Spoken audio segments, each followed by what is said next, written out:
Mission to land on a comet. Presented by Science at NASA. Europe's Rosetta spacecraft is en route to intercept a comet and to make history. In 2014, Rosetta will enter orbit around Comet 67P Churyumov-Gerasimenko and land a probe on it. Two firsts. Rosetta's goal is to learn the primordial story this comet tells as it comes to life, transitioning to its more active phase. Comets are primitive leftovers from our solar system's construction about 4.5 billion years ago.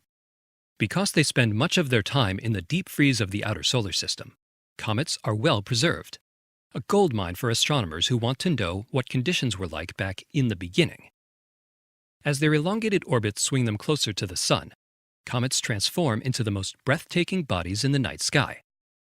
Rosetta will have a front-row seat for the metamorphosis. A European Space Agency mission launched in 2004 with U.S. instruments on board, Rosetta will perform the most comprehensive study of a comet ever. What we know of comets so far comes from a handful of flyby missions.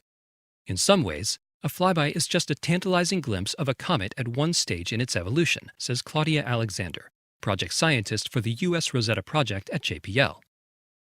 Rosetta is different. It will orbit 67P for 17 months. We'll see this comet evolve right before our eyes as we accompany it toward the Sun and back out again. Fierce solar heat will have a profound effect on Rosetta's target.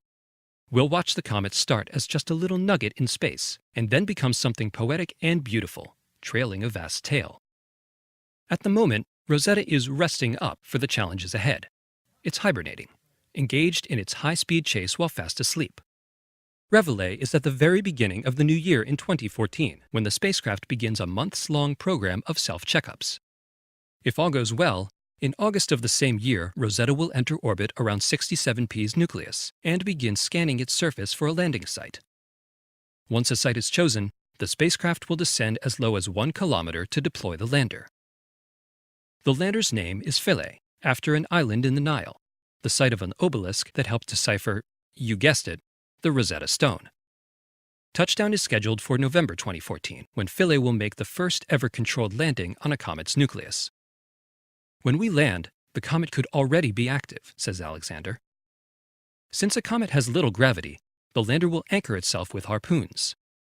The feet may drill into something crunchy like permafrost, or maybe into something rock solid. Once it's fastened, the lander will commence an unprecedented first-hand study of a comet's nucleus. Among other things, it will gather samples for examination by automatic onboard microscopes and take panoramic images of the comet's terrain from ground level. Meanwhile, orbiting overhead, the Rosetta spacecraft will be busy too. Onboard sensors will map the comet's surface and magnetic field, monitor the comet's erupting jets and geysers, measure outflow rates, and much more. Together, the orbiter and lander will build up the first 3D picture of the layers and pockets under the surface of a comet. The results should tell quite a story indeed. For more news about comets, both primordial and recent, visit science.nasa.gov.